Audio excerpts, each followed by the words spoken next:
Good morning बच्चों मैं आपकी मैम अजिता त्रिपाठी। क्लास 6 की साइंस का पहला चैप्टर आपको शुरू किया गया है, जिसमें आपको जो चैप्टर है हमारे भोजन के स्रोत, और आपको काफ़ी टॉपिक्स इस पे बताए भी गए हैं और लगभग ये चैप्टर कंप्लीट भी होने वाला है। तो एक बार आप इसे देख लीजिए फिर से, पूरा प्रारंभ से आपको एक एक पॉइंट शॉर्ट में मैं रिपीट कर रही हूँ, क्योंकि कल मैं इसके क्वेश्चन आंसर आपको लिखवाऊँगी, भेजूँगी आपके पास वीडियो के माध्यम से।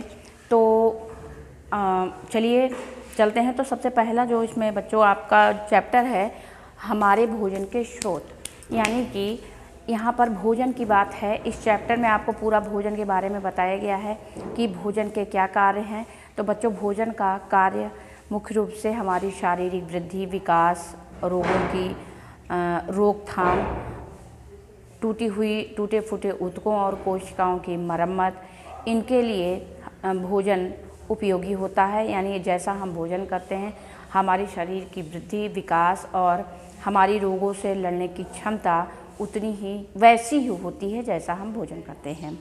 इसके बाद भोजन के स्रोत। तो भोजन के बच्चों दो स्रोत होते हैं, एक पेड़ पौधे और दूसरा जीव जंतु। पेड़ पौधों में हम पेड़ पौधों के फल,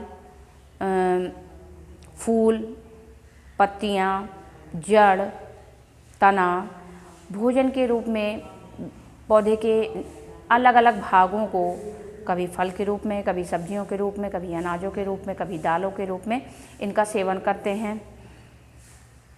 फल का मुख्यतः मतलब प्रायः ज़्यादातर भाग पौधे का जो फल होता है हम उसका उपयोग करते हैं, लेकिन पत्तियाँ, जड़, तना इनका भी हम उपयोग भोजन के रूप में करते हैं।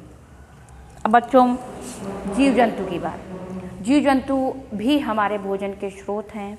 कभी देखिए, जीव जंतुओं द्वारा ही हमें दूध प्राप्त होता है, और कई लोग ऐसे भी हैं जो मांस खाते हैं, तो जीव जंतुओं द्वारा ही उन्हें मांस भी प्राप्त होता है। मछली, बकरी, मुर्गा और अन्य जीवों का मांस भी खाया जाता है। मुर्गी से हमें अंडे भी प्राप्त होते हैं, जो भोज्य पदार्थ के रूप में, खाद्य पदार्थ के रूप में इनका सेवन किया जाता है। पौधे के कौन सा भाग जड़, कौन सा भाग तना, कौन सा भाग पत्तियाँ और कौन सा फल होता है, और हम किन किन पौधों के, यानी कौन सा फल है जिसे हम सब्जी के रूप में, कौन सी सब्जी है जिसकी हम पत्ती खाते हैं, यानी कि कौन सा पार्ट हम खाते हैं, ये आपको बताया गया है। फिर से आप एक बार देख लीजिए, फिर से आप समझ लीजिए, जहाँ भी आपका कुछ छूटा हुआ हो आपका रिपीट हो जाएगा।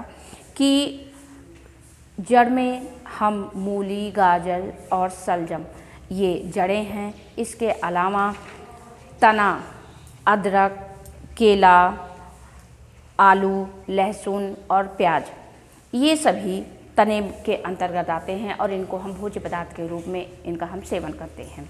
इसके बाद बच्चों, पत्तियाँ।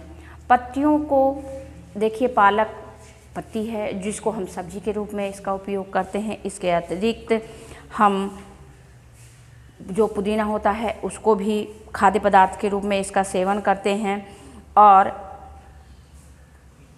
चुकंदर और चाय, इसके भी पत्तियों का हम खाद्य पदार्थ के, पेय पदार्थ के रूप में इसका हम उपयोग करते हैं। अब बात आती है फूल की। तो फूल बच्चों, फूल तो प्रायः देखिए, गोभी का फूल और लौंग, ये सब मसाले के रूप में हम उपयोग करते हैं। फल रसीले और सूखे दोनों होते हैं, जो हम खाद्य पदार्थ के रूप में खाते हैं। इनका स्वाद लेकर कई विभिन्न प्रकार के फल भारत में पाए जाते हैं, जैसे केला है। देखिए, ये केला ये गूदेदार फलों में आएगा, जैसे केला, अमरूद, आम, और सूखे फलों में मेवे आते हैं, ड्राई फ्रूट्स आते हैं। देखिए, इसमें है बादाम, अखरोट, काजू आदि। और ये स्वास्थ्य के लिए बहुत लाभदायक होते हैं क्योंकि ये विटामिन से भरपूर होते हैं। विभिन्न प्रकार के विटामिन इन फलों में पाए जाते हैं जो हमें रोगों से लड़ने की क्षमता प्रदान करते हैं। इसके बाद आती है बच्चों बीज। तो बीज जितने भी प्रकार की दालों का हम उपयोग करते हैं वो सभी बीज होते हैं, बीज का भाग होता है जिसे हम दाल के रूप में इसका उपयोग करते हैं। इसके बाद जंतुओं से प्राप्त होने वाले भोज्य पदार्थ। तो बच्चों सबसे पहली चीज़ तो हमें दूध ही प्राप्त होता है और दूध से बनने वाले कई प्रकार के उत्पादों का हम भोज्य पदार्थ के रूप में उपयोग करते हैं। पनीर, दही, मक्खन, छाछ, इनका उपयोग हम खाद्य पदार्थ के रूप में उपयोग करते हैं। अब इसके बाद बच्चों ये तो हो गए भोजन प्राप्त करने के स्रोत। अब जंतुओं के बारे में भी आपको बताया गया था कि कौन से जंतु किस प्रकार के होते हैं। तो उसमें जंतुओं को उनके खाने की आदतों के आधार पर आपको बताया गया था कि उनकी जो खाने की आदतें हैं उनके आधार पर जंतु को विभाजित किया गया है। मांसाहारी, शाकाहारी और सर्वाहारी। शाकाहारी वे जंतु हैं जो केवल पादपों पर निर्भर होते हैं, यानी हरी पत्तियाँ, चारा ये सब खाते हैं और वे शाकाहारी जंतु कहलाते हैं। मांसाहारी वे जीव हैं जो केवल मांस का भक्षण करते हैं, वे मांसाहारी कहलाते हैं। तो शाकाहारी में बकरी, गाय, हिरण, खरगोश ये जंतु आते हैं और जबकि मांसाहारी में शेर, चीता, बाघ, लोमड़ी मांसाहारी जीव हैं। अब सर्वाहारी वे जीव हैं जो पादपों पर भी निर्भर करते हैं और जंतुओं पर भी निर्भर करते हैं। तो पादपों पर और जंतुओं पर दोनों प्रकार पर निर्भर होने वाले जीव जंतुओं को सर्वाहारी कहा जाता है। चूहा, बिल्ली, कुत्ता और मुर्गी ये सर्वाहारी की श्रेणी में आते हैं। बच्चों जो मानव है वो भी सर्वाहारी की श्रेणी में आता है। आपको एक प्रकार का जंतु और बताऊंगी, वे कहलाते हैं अपमार्जक। अपमार्जक वे जीव कहलाते हैं जो मरे हुए जीवों का और उनके अपशिष्ट पदार्थों का सेवन करते हैं और वे हमारे वातावरण को साफ सुथरा रखने में हमारे सहायक होते हैं, इसीलिए इन्हें अपमार्जक जीव कहा जाता है।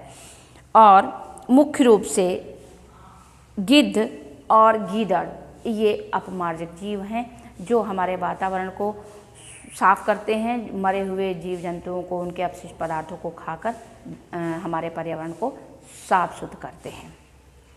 बच्चों ये चैप्टर का सारांश था। आपका पूरा चैप्टर आपको मैंने अच्छी तरह से 2 बार आपको पूरी तरह से रिपीट कर दिया है। कल आपको इसके प्रश्न उत्तर मैं आपके ग्रुप के माध्यम से आपको भेजूंगी। आप उसको अपनी फेयर कॉपी में भली प्रकार से देख लीजिएगा, रिपीट कर लीजिएगा, लिख लीजिएगा। और जो भी इम्पोर्टेंट्स आपने मेरे पढ़ाते समय आपने नोट्स में लिखा होगा उसको भी आप अपनी फेयर कॉपी में लिख लीजिएगा। और कॉपी 1 साइड प्लेन बनेगी। आपको पहले ही दिन बताया था कि आप 1 साइड प्लेन कॉपी बनाइएगा ताकि प्रश्न उत्तर में कहीं भी जहाँ भी आपको चित्र की आवश्यकता हो तो आप लेफ्ट हैंड पर उसका फिगर बनेगा और राइट हैंड पर उसकी थ्योरी लिखी जाएगी। आप उसी प्रकार से कॉपी का चयन कीजिएगा कि 1 साइड प्लेन कॉपी विज्ञान की आप खरीदें। बच्चों आज के लिए बस इतना ही। कल आपको प्रश्न उत्तर लिखाए जाएंगे और उसके बाद आपको अगले वीडियो में दूसरी क्लास पढ़ाई जाएगी। Thank you.